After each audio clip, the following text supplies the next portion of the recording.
Dear students, today's tutorial is corticosteroids pharmacotherapies. I am myself Dr. Ghulam Mohammad Loan, Associate Professor, Department of Pharmacology, Dr. RKGMCH, Hamirpur. Use of the corticosteroids. First of all, I will enumerate it as replacement therapy.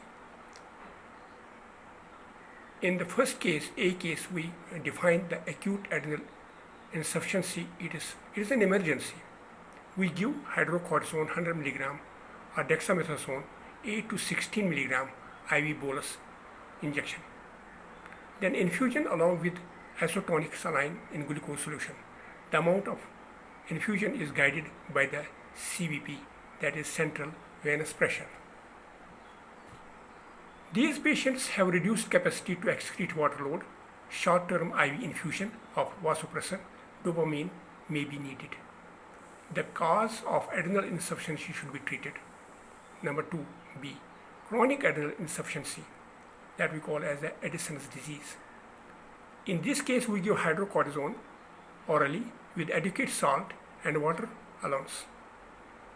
Some patients excrete sodium and need additional mineralocorticoids like fludrocorticosterone. Number 3, congenital hyperplasia adrenogenital syndrome. It is familial disorder due to the genetic deficiency of the enzyme, mostly 21 hydroxylase synthesis of the hydrocortisone, and aldosterone suffers. There is a compensatory increase in ACTH secretion causing adrenal cortical hypertrophy, enzyme being deficient partially in most cases. Normal amount of the gluco and mineralocorticosteroids are produced along with excessive amounts of the weak androgens which produce virilization and or precocious sexual development. If deficiency is severe, salt wasting occurs. Treatment is given hydrocortisone 0.6 mg per kg daily in divided dose. If salt wasting persists, fludrocortisone 50 to 200 microgram per day is given. Corticosteroids given systemic and topical for inflammatory and immunosuppressants. They cause dramatic improvement as well as ADRs. So proper use is very important. Non-endocrine use empirical and palliative. They are life-saving drugs, we call it. We have some principles how to guide the therapy. Number 1, a single dose if given excessively, it is not harmful, like in anaphylactic shock. Then in second case, we have short course even in high doses are not likely to be harmful in absence of the contraindications. Starting dose can be high in severe illness. Number 3, long-term or hazardous, duration of treatment and dose may be minimized. It is done by hit and trial method. Number 4, initial dose depends upon severity of the disease. Severe illness, high dose, reduce dose gradually after symptoms subside. Then mild cases, start with low dose, titrate to upward to find correct dose. Reassess the dose from time to time. Number 5, no abrupt withdrawal after corticosteroids given for more than 2 to 3 weeks. It may precipitate adrenal insufficiency that you have to take into consideration. Then we have number 6, infection, severe trauma, surgery or any stress during corticosteroid therapy, increase the dose. So in these cases like infection, severe trauma, surgery or any stress, we have to increase the dose. Number 7, use local therapy, cutaneous, inhaled, intranasal, etc. whenever possible. Now these are the non-endocrine, therapies like arthritis. We have rheumatic arthritis indicated in severe cases as adjuvants to NSAIDs when there is no option or to suppress the exacerbation. So at that time we have to use this. Number 2, osteoarthritis. It is treated with analgesics and NSAIDs. Systemic use of steroid is rare. To control acute exacerbation, injection of intra-articular steroid is given. Injection may be repeated 2 to 3 times a year. May cause joint destruction. So administration problem is there and the injection can be deleterious. And then we have rheumatic fever. Corticosteroids used in severe cases like in carditis and congestive heart failure with the aim of suppression of the symptoms. they act they act faster than aspirin, or in some aspirin does not act at all. Aspirin is continued when the steroids are withdrawn. So number 4 condition is gout. In acute gouty arthritis, corticosteroids are given short course when the sides fail. When colchicine is not tolerated, intra-articular injection of soluble glucocorticosteroids is preferable to systemic therapy. Number 2, we have collagen disease. SLE, polyarthritis nodosa, dermatomyositis, nephrotic syndrome, glomerulonephritis. These are all collagen diseases, and related diseases need corticosteroid therapy. In these diseases, these drugs are life-saving drugs. Therapy with high dose, which are tapered to maintenance dose. So first of all, we give the high dose, then it is maintained when remission occurs. Later on, immunosuppression may be added or substituted. Number 3 is severe allergic disease. Corticosteroids are given for short periods for anaphylaxis, angioneurotic edema, urticaria, and serum sickness. Even IV glucocorticosteroids are taken. It takes 1 to 2 hours to act and is not substitute for adrenaline, which acts immediately in anaphylactic shock. And angioedema of larynx, topical use is made in allergic conjunctivitis and rhinitis. So this is the 3rd, severe allergic disease. Now we have autoimmune disease. Autoimmune disease, hemolytic anemia, idiopathic thrombocytopenia, active chronic hepatitis respond to corticosteroids. So in this case, we give prednisolone 1 to 2 mg per kg per day till remission followed by gradual withdrawal or low dose maintenance depending on the response. Remission is also induced in severe cases of the myasthenia gravis, which is also an autoimmune disease, in which their use as adjunctive to neostigmine is important. Patients may need long maintenance therapy or better shifted to other immunosuppressants. Number 5, we can discuss bronchial asthma. In most cases, early institution inhalational corticosteroids are recommended. In most cases, beta-2 agonists need daily systemic corticosteroids are used. So in bronchial asthma, we can give corticosteroids alone, or we can give with the beta-2 agonist. I have already talked to you that in bronchial asthma, continuous use of the beta-2 agonists makes the resistance. That is why inhalational corticosteroids are given along with the beta-2 agonists like terbutaline or estimazole.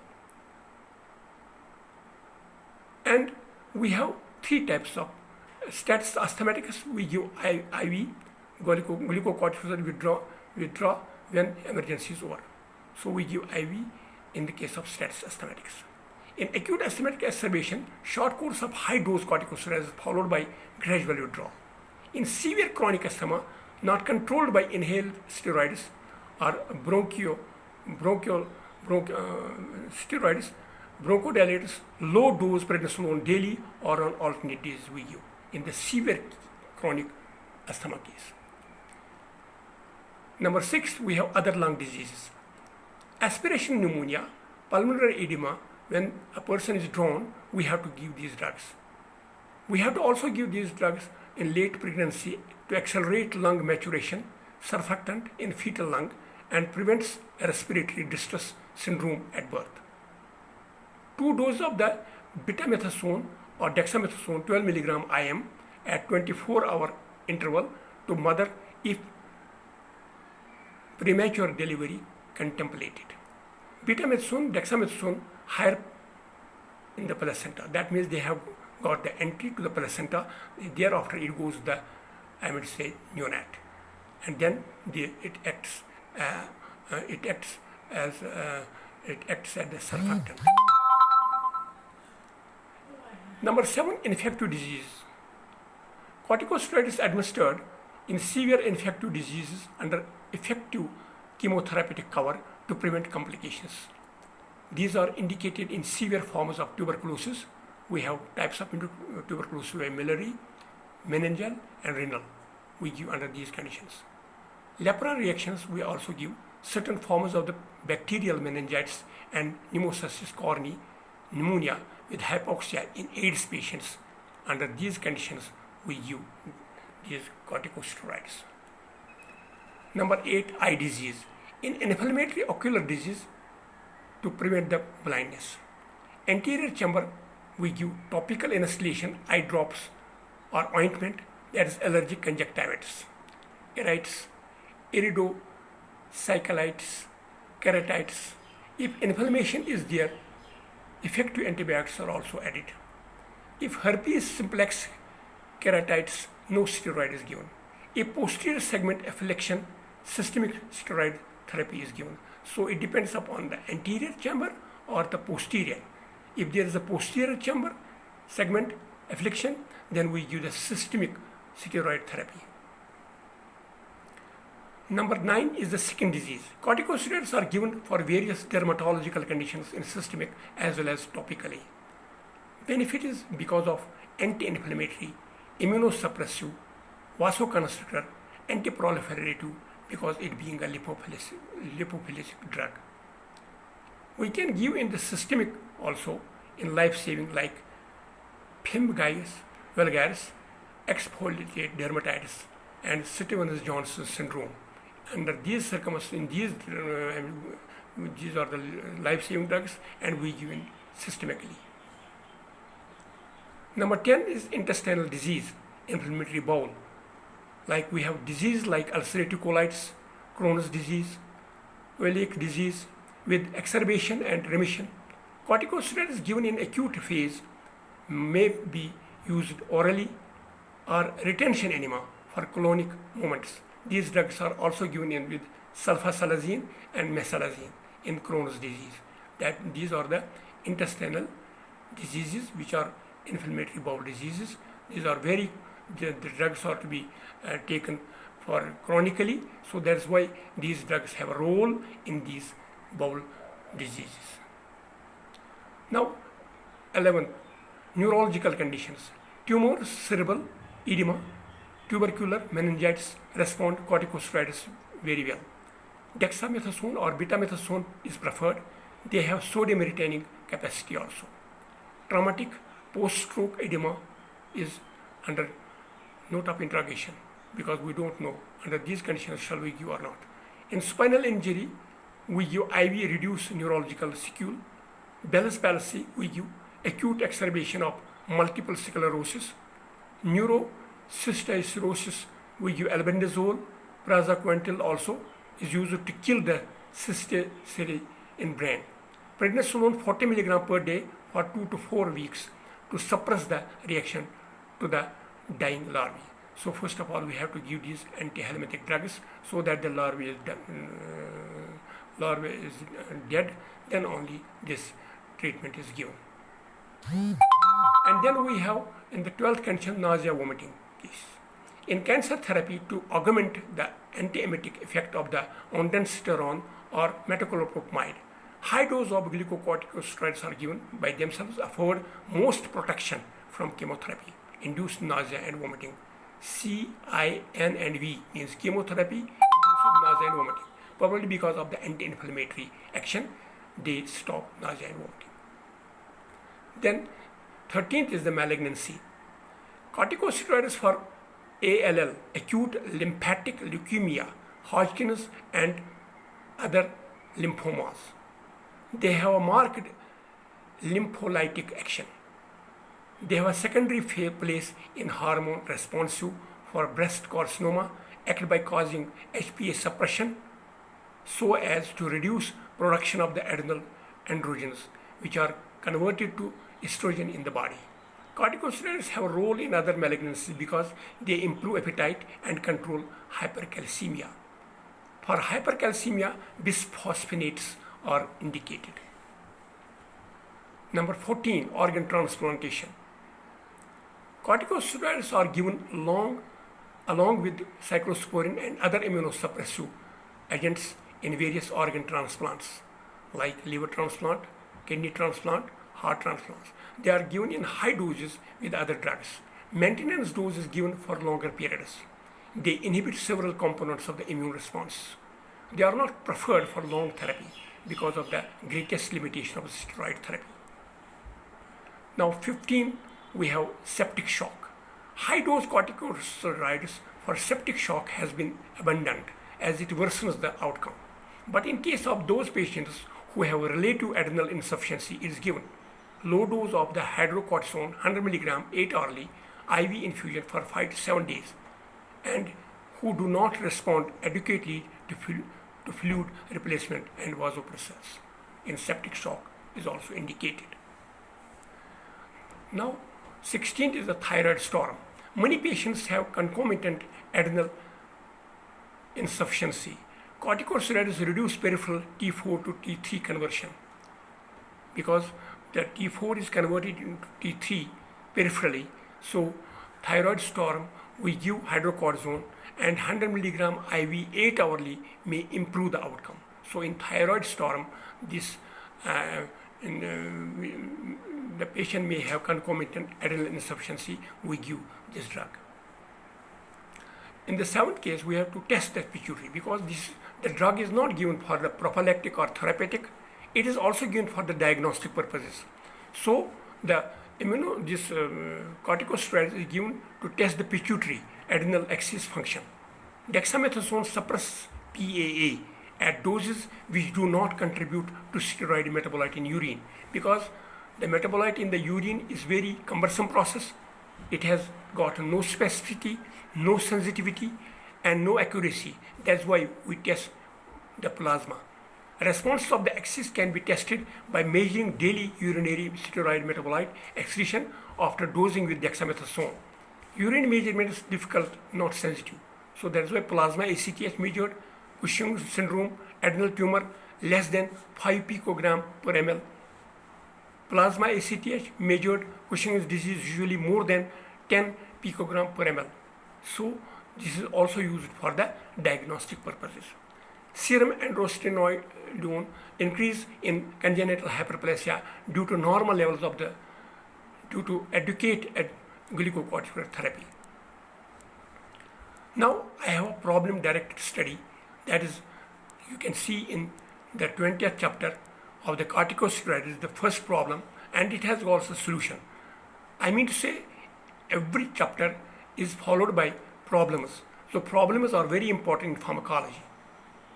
And also in the examination pattern, these problems are being asked. Now I am enumerating one of the problems which is given in the book. 35-year-old female patient of IBD, inflammatory bowel disease, treated 40 mg per day prednisolone and mesalazine 800 mg TDS. After 4 weeks, symptoms subside.